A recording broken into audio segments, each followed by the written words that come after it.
नमो अरिहन्ताणं नमो सिद्धाणं नमो आयर्याणं नमो उपध्यायाणं नमो लूये सवसागुणम्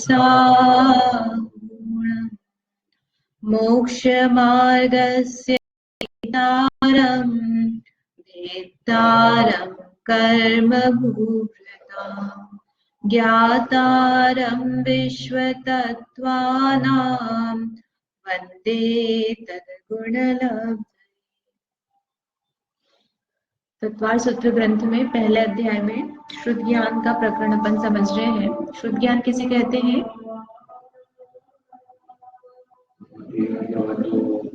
मति ज्ञान के बाद जो अन्य पदार्थ का ज्ञान होता है उसे शुद्ध ज्ञान कहते हैं। बराबर। तो शुद्ध ज्ञान कैसा होता है? मति ज्ञान पूर्वक होता है। फिर उसके कल अपन ने भेद समझे थे, दो प्रकार से भेद बताए, अंग प्रविष्ट और अंग बाह्य। ये दोनों ही क्या है? जिन्वाणी रूप से है। इसको अपन ने कहा था द्रव्य शुद्ध। और दूसरे प्रकार से शुद्ध ज्ञान के दो भेद बताए, अक्षरात्मक और अनक्षरात्मक। तो अनक्षरात्मक शुद्ध ज्ञान क्या हुआ कि जो 5 इंद्रियां हो गई, कर्ण को छोड़कर के जो इंद्रियां हो गई, उनसे जो मति ज्ञान हुआ और उसके बाद जो शुद्ध ज्ञान हुआ उसको कहा है अनक्षरात्मक। और कर्ण इंद्रिय से हमने शब्द को सुना, अक्षर को सुना, वाक्य को सुना, और उसको सुन करके जो अक्षर रूप से शुद्ध ज्ञान हुआ उसको अक्षरात्मक शुद्ध ज्ञान कहा ना। अक्षर पद छंद आदि शब्दों से उत्पन्न।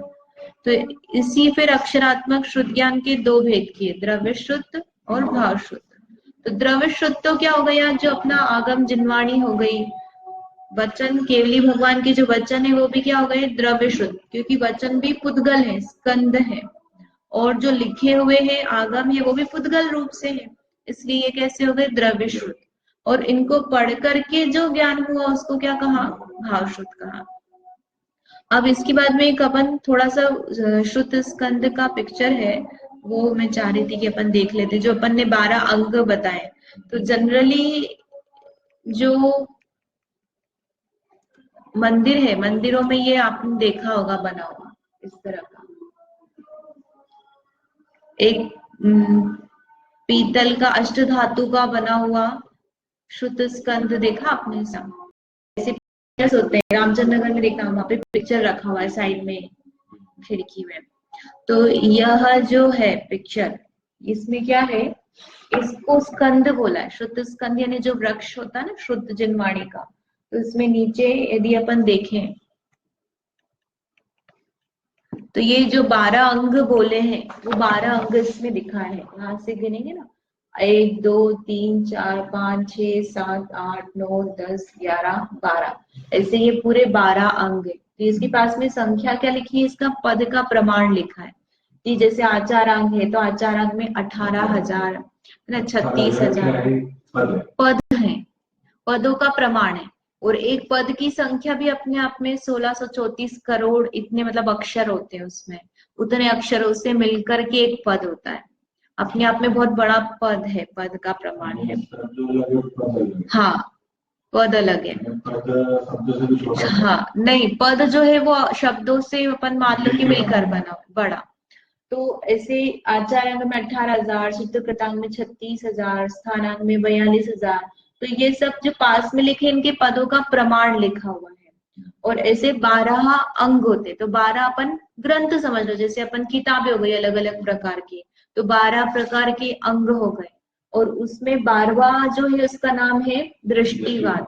तो इसका जो प्रमाण लिखा है, मतलब क्या हो गया कि ये अपन इसमें सब देखें तो ये तो 18,000 36,000 ये सब थोड़े थोड़े से हैं, और इसका अपन प्रमाण देखें तो ये अपने आप में बहुत बड़ा प्रमाण है। मतलब 90% जो जिन्वाणी है उसका 90% जो अपन 12वां अंग है वो हो गया। यानी जैसे हमने किसी भी कपड़े के भाग किए या किसी कागज के भाग किए, तो एक भाग, एक पट्टी निकाली और उसमें हमने 11 भाग बना दिए एक पतली सी पट्टी में, और एक पूरा बड़ा भाग जो है वो 12वां अंग है। इतना मतलब उसका अमाउंट है, इतना बड़ा 12वां अंग है। तो इसलिए अपन बोलते हैं 11 अंग 14 पूर्व, है ना। ये तो सुना होगा 14 पूर्व। तो 14 पूर्व क्यों बोलते हैं कि ये जो 12वां अंग है इसके अपन और भेद करेंगे, तो इसमें फिर ये 14 हो जाते हैं। ये जो पत्तियां बनी हुई ना यहाँ पे, तो यहाँ पर 7 है और ये 7 है, यानी ये क्या लिखा है, जैसे अग्रायणी लिखा है, वीर्यानुवाद लिखा है, तो ये वीर्यानुवाद के गाथा पदों का प्रमाण है, इधर अग्रायणी का पदों का प्रमाण है। तो ऐसे 14 है ये, किसके, दृष्टिवाद के। तो इस तरह से मिलकर के पूरा अपना जो जिनवाणी है, 12 अंग जिसको अपन बोलते हैं, ये श्रुत आगम है। जो जिनेन्द्र भगवान के मुख से वचन निकलते हैं, तो इनमें सब पूरा फिक्स है, मतलब किसी भी काल में आप जिनवाणी देखोगे तो उसमें यही विषय यही सब मिलेगा, इससे अतिरिक्त नहीं मिलेगा। चेंज क्या होगा, जैसे नाम चेंज हो जाएगा। 24वीं अभी जो वर्तमान की 24वीं है, तो वो अगले बार जब होगी तो वो क्या हो जाएगी, वो भूतकाल की 24वीं हो जाएगी, तो नाम चेंज हो जाएंगे। वर्तमान की 24वीं के नाम चेंज हो गए, भविष्य की चेंज, हाँ, वो वर्तमान के हो जाएंगे। तो आगम यही का यही रहेगा, इसमें कुछ अंतर नहीं आएगा, यही हमेशा पदों का प्रमाण और ये सब पूरा नहीं रहेगा। ठीक है, तो इस तरह से ये जो अपन ने जो भेद किए ना उसमें ये ऐसे लिखो है ना, जो दृष्टि 5 सूत्र प्रथमा, ये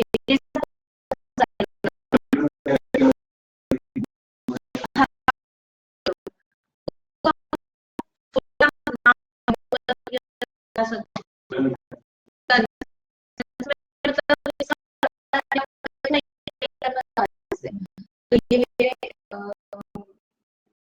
1,81,05,000 इतने पद है इसमें। मतलब ये किसका है, दृष्टिवाद का भेद है, पूर्व का भेद है। और अपन यहाँ पर 11 अंग देखेंगे तो ये सब छोटे छोटे, इसलिए कहा ना कि जो 12वां अंग है वो बहुत बड़ा है, उसके बहुत सारे भेद पद है, उसमें बहुत सारा अनुयोग आगम है उसमें। तो इस तरह से 11 अंग 14 पूर्व है इसमें। और अपन कलरफुल देखना हो तो अपन कलरफुल भी देख सकते हैं। ये जो है ये इस तरह से इसका पिक्चर बनता है।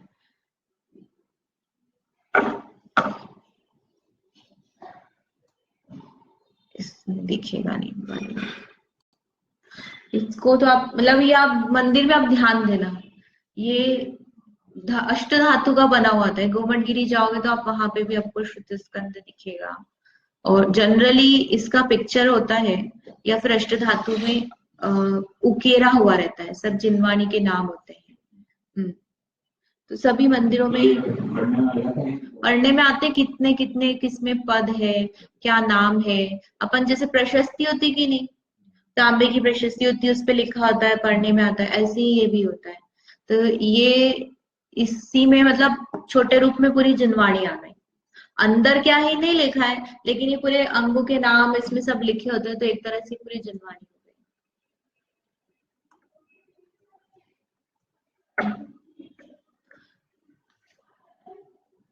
इस तरह से ये मति और शुद्ध ज्ञान हुआ। अब अपन दोनों में अंतर देखें तो मति और शुद्ध ज्ञान में क्या अंतर है। मति ज्ञान तो क्या हो रहा है, इंद्रिय और मन से हो रहा है, और शुद्ध ज्ञान कैसा होता है, वो मति ज्ञान के बाद होता है।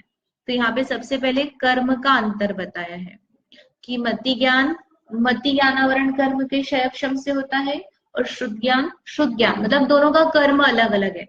अपन 8 कर्म बोलते हैं तो उसमें ज्ञानावरण कर्म होता है, ज्ञानावरण, दर्शनावरण, मोहनी, अंतराय, आयु, नाम, गोत्र, वेदनी, ऐसे 8 कर्म होते हैं। तो 8 में अपन ज्ञानावरण कर्म लेंगे तो उसमें फिर 5 प्रकार के ज्ञानावरण कर्म हो गए। मति ज्ञानावरण, शुद्ध ज्ञानावरण, मतलब मति ज्ञान को प्रकट नहीं होने दे वो मति ज्ञानावरण कर्म, ऐसे ही शुद्ध ज्ञान को नहीं होने दे तो वह शुद्ध ज्ञान, यानी जिसको नहीं होने दे रहा उस पर आवरण डाल रहा है, वो वाला कर्म हो गया। तो अगर हमें शुद्ध ज्ञान चाहिए तो क्या होना चाहिए, शुद्ध ज्ञान कर्म का क्षयोक्षम, यानी हमको प्रकट होना चाहिए शुद्ध ज्ञान। क्षयोक्षम में क्या हुआ, थोड़ा प्रकट है और थोड़ा नहीं प्रकट है। क्षयोक्षम आना जाना नहीं बताएंगे। क्षयोक्षम में मतलब थोड़ा कर्म उदय में है जिसके कारण से हमको पूरा शुद्ध ज्ञान नहीं हुआ है, और थोड़ा कर्म हट गया है। जैसे बादल होते ना, तो बादल अपन बदली बोलते हैं, तो बदली में क्या होता है, सूरज भी दिख रहा है लेकिन पूरा भी नहीं है, तो उजाला भी है और धूप भी नहीं है, दोनों तरह से हो जाता है। उसमें पतले पतले बादल होते हैं, थोड़ी थोड़ी होती है। जैसे पेड़ है तो पेड़ के इसमें क्या होता है, धूप छन छन के आती है, छाव भी है धूप भी है। तो ऐसे ही कर्म का उदय है, तो पूरा जितना शुद्ध ज्ञान होना चाहिए उतना पूरा नहीं है, लेकिन ऐसा भी नहीं कि बिल्कुल नहीं है। तो क्षयोक्षम, क्षय यानी कर्म का क्षय हुआ जिससे हमको शुद्ध ज्ञान प्रकट हुआ, और उपशम यानी कर्म दम। तो अपन दूसरे अध्याय में समझेंगे इसको, विषय क्षयोक्षम मतलब क्या होता है। तो क्षयोक्षम यानी क्या हुआ कि थोड़ा हमको प्रकट है, उसके कारण से ज्ञान प्रकट है। तो इस दोनों के कर्म अलग अलग है। मति ज्ञानावरण कर्म के क्षयोक्षम से मति ज्ञान होगा, और शुद्ध ज्ञानावरण कर्म के क्षयोक्षम से शुद्ध ज्ञान। इंद्रियां काम करने पर भी उसके विचार की शक्ति कैसी है, कितना वह रिलेशन लगा पाता है, विचार पाता है, तो वो शुद्ध ज्ञान नहीं होगा उसका बराबर, तो उसको वह सारा काम नहीं बनेगा। सभी प्रवचन सुनते हैं, लेकिन प्रवचन सुनने पर भी सभी को समझ में आता है क्या, नहीं आता, तो उसमें अलग क्षयोक्षम हो गया। और सुनना तो कर्ण इंद्रिय का हो गया, और एक को पास में बैठकर सुनना पड़ता है, एक को दूर बैठकर सुनना पड़ता है, तो वह अलग काम हो गया। ठीक है। फिर मति ज्ञान कैसे होगा, पहले दर्शन होगा और फिर मति ज्ञान होगा। और शुद्ध ज्ञान में पहले मति ज्ञान होगा फिर शुद्ध ज्ञान, और मति ज्ञान के बाद शुद्ध ज्ञान होने का नियम नहीं है, है ना। बस अपनी धारणा तक हो, उसके बाद आगे कुछ नहीं हो। अग्र इहा अवय धारणा हो गया, उसके बाद हमने अगले कुछ पदार्थ को, अन्य पदार्थ को विषय नहीं बनाया, तो शुद्ध ज्ञान नहीं होगा। और शुद्ध ज्ञान के पहले मति ज्ञान का नियम है। ये तो है, नियम ही है कि मतलब यदि पहली बार शुद्ध ज्ञान हो रहा है तो उसके पहले नियम से मति ज्ञान हुआ ही। और क्या अंतर है कि इसके 336 भेद है और शुद्ध ज्ञान के 2 भेद है। कोई से भी ले लो आप, अक्षरात्मक ले लो, अनक्षरात्मक वाला ले लो, या द्रव्य शुद्ध भाव शुद्ध ले लो, या फिर अंग प्रविष्ट अंग बाह्य, है ना। सब में अपन ने 2-2 भेद लिए, तो इसलिए कोई सा भी अपन सामान्य से यदि भेद देखेंगे तो कितने हैं, 2 ही है। और मति ज्ञान से क्या है, तत्व सुना और समझा जा सकता है, लेकिन तत्व निर्णय किसके माध्यम से होता है, शुद्ध ज्ञान के माध्यम से। मतलब हमने आत्मा को सुना और आत्मा सुन करके समझा, लेकिन मैं आत्मा ही हूं, मैं शरीर नहीं हूं, ऐसा जो निर्णय है वह मति ज्ञान में नहीं होगा। वह कौन से ज्ञान से होगा, शुद्ध ज्ञान से, जो बेसिकली सम्यक दर्शन की जो प्रोसेस है, जिसमें अपन बोलते हैं तत्व निर्णय करना चाहिए, डिसीजन लेना कि मेरा स्वरूप ऐसा ही है, वह जो निर्णय है वह किससे होगा, शुद्ध ज्ञान से। यानी मति ज्ञान से हम पढ़ रहे हैं, पढ़ा, थोड़ा समझा, अपन अग्रह इहावाय धारणा तक लगाया ना, लेकिन उसके बाद एप्लीकेशन में लेना, अनुभव करना आत्मा का, वह किससे होगा, शुद्ध ज्ञान से। इसमें 5 इंद्रियों का निमित्त मुख्य है, और शुद्ध ज्ञान में मन की, है ना। जनरली एक अपन सभी जीवों को शुद्ध ज्ञान बोलते हैं ना, सभी जीव जो है 1 इंद्रिय से 5 इंद्रिय तक सबको 2 ज्ञान तो होते ही होते हैं। यानी 1 इंद्रिय जल, पृथ्वी जल अग्नि वायु है तो भी उनको 2 ज्ञान कहेंगे। कौन से 2 ज्ञान, मति शुद्ध ज्ञान। तो सभी को मति शुद्ध ज्ञान तो है, लेकिन ऐसा होने पर भी यहाँ पर सैनी जीवों की मन की मुख्यता नहीं। शुद्ध ज्ञान जो है मन से ज्यादा अपने को जो चल रहा है, अपने लिए यदि अपन शुद्ध ज्ञान कहेंगे, हमें शुद्ध ज्ञान कैसे हो रहा है, तो अपना शुद्ध ज्ञान मन के द्वारा बताएंगे। जो भी अपन चल रहा है, अपन जितनी भी उदाहरण देखते हैं कि जैसे केला देखा, अब केला देखा तो वो क्या हो गया, मति ज्ञान हो गया। अब केला कच्चा है, ये देखा, मति ज्ञान हो गया। और 2 केले हैं, ये भी मति ज्ञान हुआ। अब 2 केले हैं, आज खत्म हो जाएंगे, मुझे कल पके हुए खाने, तो मैं आज लेके आऊंगा कच्चे, तब कल तक पक जाएंगे, तो कल खाने बराबर हो जाएंगे। तो ये सारा जो शुद्ध ज्ञान में गया, तो ये शुद्ध ज्ञान का कार्य अपन ने किससे किया, मन से किया। तो अपना जो पंचेंद्रिय जीव, सैनी जीव का जो शुद्ध ज्ञान चल रहा है, वो मुख्य रूप से मन से चलता है। और बाकी के जो जीव हैं उनका शुद्ध ज्ञान मतलब उनके मन है ही नहीं, तो उनका जो है वो इस रूप में पाया जाएगा। तो 5 इंद्रियों का निमित्त से मति ज्ञान है, और अपने लिए जो शुद्ध ज्ञान बताया वो उसके लिए क्या बताया है, सैन्य जीव के निमित्त से। इस तरह से मति ज्ञान और शुद्ध ज्ञान में अंतर बताया। अब दोनों समझ में आए ना। मति ज्ञान अपने को जो प्रति समय चल रहा है तो मुख्य रूप से मति शुद्ध ज्ञान ही है, मतलब अपने को इसके अलावा अभी तो है ही नहीं दूसरा ज्ञान, अवधि मना परे ज्ञान तो है ही नहीं। तो अभी अपना जो वर्तमान ज्ञान है, कब कौन सा लगाना वो अपने को देखना है। यदि हम सीधे इंद्रियों से ज्ञान कर रहे हैं तो वो तो डेफिनेटली कौन सा हो गया, मति ज्ञान। और उसके बाद में अब जब हम मन से कर रहे हैं तो मन में फिर हमारा क्या चल रहा है, हम उसी पदार्थ को जान रहे हैं कि अन्य पदार्थ को जान रहे हैं। यदि उसी को जान रहे हैं तो वो किस में लेंगे, मति ज्ञान में, और यदि अन्य को जानेंगे तो किस में लेंगे, शुद्ध ज्ञान। ठीक है, अच्छी बात। अब इसके बाद में आगे अवधि ज्ञान का प्रकरण आता है। अवधि ज्ञान दो, अपन ने ज्ञान के दो भेद समझे थे, प्रत्यक्ष और परोक्ष। तो परोक्ष ज्ञान के लिए क्या बताया था, जो कि परोक्ष इंद्रिय मन आदि के निमित्त से होता है उसको परोक्ष ज्ञान कहा, और जो बिना इनकी सहायता के ज्ञान होता है उसको प्रत्यक्ष कहा। तो शुद्ध ज्ञान को भी अपन ने किस में लिया, परोक्ष। परोक्ष में क्यों लिया, क्योंकि मति ज्ञान के बिना शुद्ध ज्ञान नहीं होगा, और मति ज्ञान किससे हो रहा है, इंद्रिय और मन से। तो शुद्ध ज्ञान डायरेक्टली इंद्रिय मन से नहीं हो रहा है, लेकिन फिर भी वो उसमें इनडायरेक्टली तो इंद्रिय और मन की सहायता हो ही गई है, तो इसलिए उसको क्या कहा, परोक्ष कहा। अब जो हमारे बाकी के 3 ज्ञान है उसको उसमें अपन ने लिया था प्रत्यक्ष में। उसके लिए हमको इंद्रिय की जरूरत नहीं है, मन की जरूरत नहीं है, इसलिए उसको मैंने अपने आत्मा के सक्षम से वह प्रकट हो रहा है। ठीक है, तो अब अवधि ज्ञान किसे कहते हैं, किसको होता है, वो यहाँ पर बताया है। भव प्रत्ययो वधिर देव नारकाणाम, वधिर देव नारकाणाम। जो र होता है ना, ये इस र को आप धी के साथ पढ़ना, मतलब जैसे संस्कृत पढ़ रहे हैं जब भी, तो उसमें आधा जो अक्षर है वो पहले लेंगे, जैसे कि जीवा जीव आश्रव बंध संवर निर्जरा मोक्षास, है ना, स तत्वम, ऐसा स आता है उसके साथ में, तो मोक्षास तत्वम, तो आधा अक्षर जो है पहले वाले के साथ ले। नहीं, मोक्ष शास्त्र तो अपन ने ग्रंथ का नाम लिया, उस सूत्र पढ़ते ना, जीवा जीव आश्रव बंध संवर निर्जरा मोक्षास तत्वम, तो मोक्षास मोक्षा के साथ में अपन स बोलेंगे।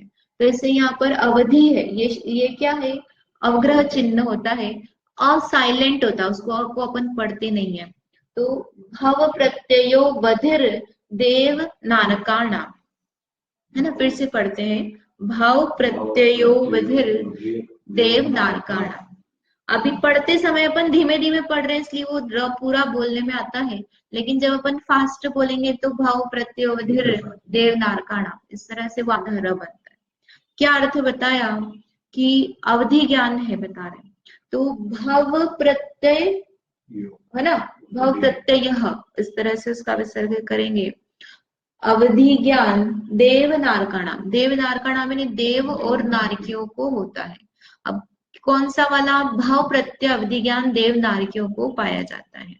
दो सूत्र अपन दोनों एक साथ समझते हैं।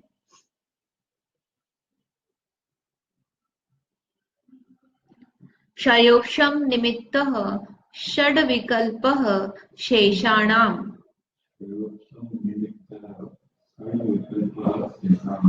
बराबर।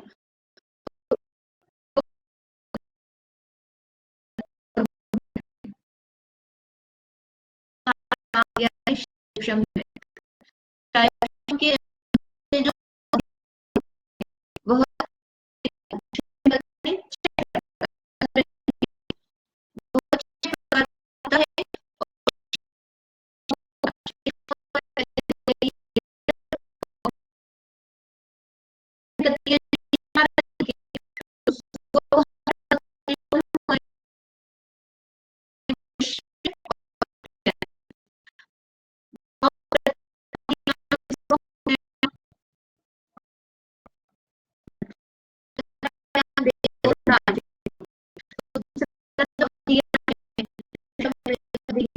वो किसको होगा? तिर्यंच और मनुष्य को। और वो कितने प्रकार का है? तो वह 6 प्रकार का है।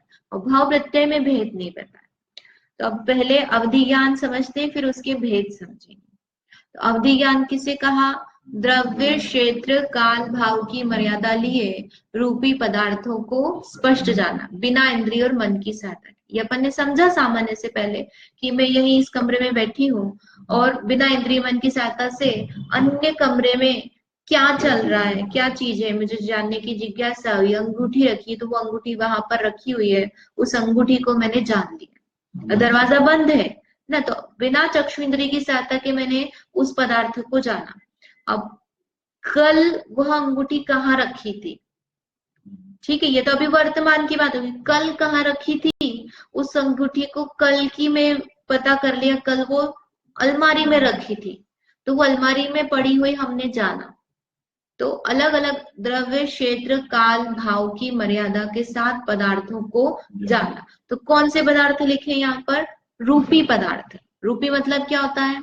पुद्गल, यानी आत्मा रूपी है कि अरूपी है? अरूपी है। आत्मा में रूपी किसको कहा? जिसमें स्पर्श, रस, गंध, वर्ण पाया जाता है। आत्मा में रस नहीं है, गंध नहीं है, वर्ण नहीं, तो आत्मा रूपी नहीं है। तो अवधि ज्ञानी जीव आत्मा को नहीं जान सकता। क्यों नहीं जान सकता? क्योंकि रूपी नहीं है। तो मतलब 6 जो द्रव्य हैं अपने, कौन कौन से? जीव, पुद्गल, धर्म, अधर्म, आकाश, काल। इन 6 द्रव्य में से यदि अवधि ज्ञान जान सकता है तो किसको जान सकता है? मात्र पुद्गल द्रव्य को, क्योंकि सिर्फ पुद्गल में ही रंग वगैरह पाया जाता है। बाकी के जो 5 द्रव्य हैं उसको अवधि ज्ञान नहीं जान सकता। अवधि ज्ञानी चाहे कि मैं काल द्रव्य को जान लूं, आकाश द्रव्य को जान लूं, धर्म द्रव्य को जान लूं, तो उसमें उसको नहीं जान सकते। तो फिर अवधि ज्ञान के निमित्त से किसी जीव के भाव कैसे जानते हैं? क्योंकि जो संसारी जीव है उनके साथ में कर्म बंधा हुआ है, तो कर्म के कारण से वह उस जीव के भावों को जान लेते हैं। कर्म कैसा होता है? पुद्गल। कर्माण वर्गणा कैसी होती है? पुद्गल रूप होती है। तो उसके कारण से वह जीव जो कि अरूपी है, वह जीव कैसा हो गया? रूपी। अभी मैं दरवाजा जो है उसको, मुझे दरवाजे से बाहर जाना तो दरवाजा खुला होना चाहिए। अगर दरवाजा बंद होगा तो जा सकती हूँ क्या? इसका मतलब क्या हो गया? कि मैं शरीर के साथ होने के कारण से रूपी हो गई। वास्तव में मेरी आत्मा रूपी नहीं है, लेकिन अभी शरीर है, कर्म है, इसके कारण से मैं जीव कैसा हो गया? रूपी हो गया। तो संसारी जीव को भी अवधि ज्ञान विषय कर सकता है। तो द्रव्य, क्षेत्र, काल, भाव की मर्यादा लिए रूपी पदार्थों को जानना। कैसे जानता है? बिना इंद्रिय और मन की सहायता के। अब द्रव्य, क्षेत्र, काल, भाव में क्या लेंगे? द्रव्य यानी कितना बड़ा द्रव्य जान रहा है, कितना छोटा से छोटा जान रहा है। जैसे हम आंखों से इसमें जो किताब में लिखा हुआ है पढ़ सकते हैं। अब हम उसमें और छोटा छोटा लिखा हो तो कितना हम बिना चश्मे की सहायता से पढ़ सकते हैं। तो जितना ज्यादा छोटा हम पढ़ सकते हैं उतनी ज्यादा आंखें अच्छी मानी जाएगी ना अपनी। तो ऐसे ही अवधि ज्ञान में जितना छोटे द्रव्य को हम जान सकते हैं बिना इंद्रियों की सहायता के, उतना अवधि ज्ञान कैसा होगा? ज्यादा अच्छा होगा।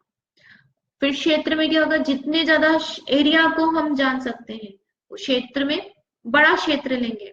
और काल में जितना आगे पीछे का जान सकते हैं, एक दिन आगे का, एक दिन पीछे का, तो कितने साल आगे पीछे का जान सकते हैं, तो काल में बोलेंगे अपन। और भाव में उसकी क्वालिटी कैसी है, कि हमने जाना वो अंगूठी, वहां पर सोने की अंगूठी रखी उस कमरे में, तो सोने का कितनी मात्रा है उसमें, और सोना है ना। अपन क्वालिटी मतलब क्या हो गया? कि उसमें कैसा सोना है, रूप, रस, गंध, वर्ण कैसा है। एक गुलाब जामुन हमने जाना, तो गुलाब जामुन की मिठास आदि इत्यादि जो है चखे बिना हमने उसको जान लिया। उसके गुणों को जानना मतलब क्या हो गया? भाव। ठीक। तो इस तरह से अवधि ज्ञान द्रव्य, क्षेत्र, काल, भाव की मर्यादा लिए रूपी पदार्थों को जानता है। अब इस अवधि ज्ञान के 2 भेद किए जो अपन ने सूत्र में पढ़े, भाव प्रत्यय और गुण प्रत्यय। तो जो शायोक्षम निमित्त है ना, उसी को गुण प्रत्यय नाम दिया है। तो प्रत्यय मतलब क्या होता है? कारण। प्रत्यय मतलब क्या? कारण। तो भाव ही जिसमें कारण है उसको कहा है भाव प्रत्यय, और जिसमें गुण कारण है उसको कहा है गुण प्रत्यय। यानी किसी जीव को अवधि ज्ञान होने में क्या कारण है? वो नारकी बना, देव बना, तो जन्म से उसको क्या मिल गया? अवधि ज्ञान मिल गया। तो उसको भाव मिला नारकी देव का, इसलिए अवधि ज्ञान मिला। यदि वह मनुष्य तिर्यंच बनता तो अवधि ज्ञान मिलता क्या? नहीं। तो इसलिए क्या कहा यहाँ पर कि भाव ही, नरकादि भाव ही जिसका कारण है उसे भाव प्रत्यय अवधि ज्ञान कहा। और दूसरे में क्या बताया कि नरक आदि यानी नरक और देव, दोनों। और इसके अलावा तीर्थंकर का भाव, यानी जिनकी 5 कल्याणक निश्चित है, वो वाले जो तीर्थंकर, अपन विदेश क्षेत्र के जिनके 2-3 कल्याणक होते वो नहीं लेंगे। जो जन्म से पहले से निश्चित है कि ये गर्भ कल्याणक होगा, इनका जन्म कल्याणक, क्योंकि उनको जन्म से ही अवधि ज्ञान होता है। तीर्थंकर बालक को 3 ज्ञान होते हैं, मति ज्ञान, शुद्ध ज्ञान, अवधि ज्ञान, तीनों ज्ञान पाए जाते हैं। तो तीर्थंकर का भाव प्राप्त होना ही कारण हो गया अवधि ज्ञान।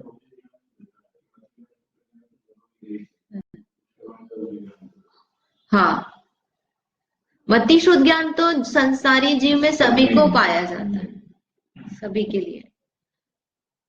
ठीक है। तो गुण प्रत्यय में क्या बताया कि अब किसी को अवधि ज्ञान नहीं है बचपन से, लेकिन बाद में प्रकट हो सकता है। तो बाद में प्रकट होने के लिए क्या शर्त बताई? गुण होना चाहिए। कौन से गुण होना चाहिए? सम्यक दर्शन, सम्यक ज्ञान, सम्यक चारित्र्य, विशुद्धि। जितनी विशुद्धि बनेगी, तप आदि करेंगे, संयम आदि लेंगे, तो इसके कारण से क्या होता है? तुमको बचपन से क्या नहीं होता, उसके बाद में